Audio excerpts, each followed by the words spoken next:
Hi friends, இன்னைக்கு வந்து கொத்தமல்லி சட்னி தான் பார்க்க போறோம். இப்போ வந்து ஒரு கப் தேங்காய் எடுத்துர்க்கேன். காரத்துக்கு தகுந்த மாதிரி நான் வந்து 3 பச்சை மிளகாய் வச்சிருக்கேன். நீங்க காரத்துக்கு தகுந்த மாதிரி எடுத்துக்கங்க. 3 சின்ன வெங்காயம், கொத்தமல்லி ஒரு பிடி அளவு எடுத்துர்க்கேன். கொஞ்சம் கருவேப்பிலையும் நான் சேர்த்து அரைக்கிறேன். இதுல வந்து காரம் அதிகமாக இருக்க மாதிரி தெரிஞ்சு ஒரு துண்டு புளி சேர்த்துங்க. இப்போ இதெல்லாம் அரைச்சிடலாம். அரைச்சிட்டு என்ன பண்ணணும்னு சொல்றேன். இது வந்து எண்ணெய் ஊற்றிருக்கேன். கொஞ்சம் கடுகு போட்டுக்கிறேன்.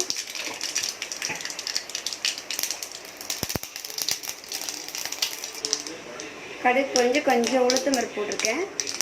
இப்போ கருவேப்பிலை போட்டிருக்கேன்.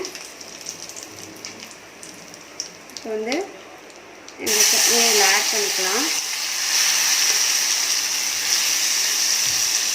இது வந்து நான் கொத்தமல்லி வேஸ்ட் பண்ணக்கூடாது, இந்த காம்பெல்லாம் சேர்த்து அரைச்சிக்கிறதுனால நீங்கள் கொத்தமல்லி லீஃப் மட்டும் போட்டு அரைச்சிங்கன்னா நல்ல க்ரீன் கலரில் வரும்.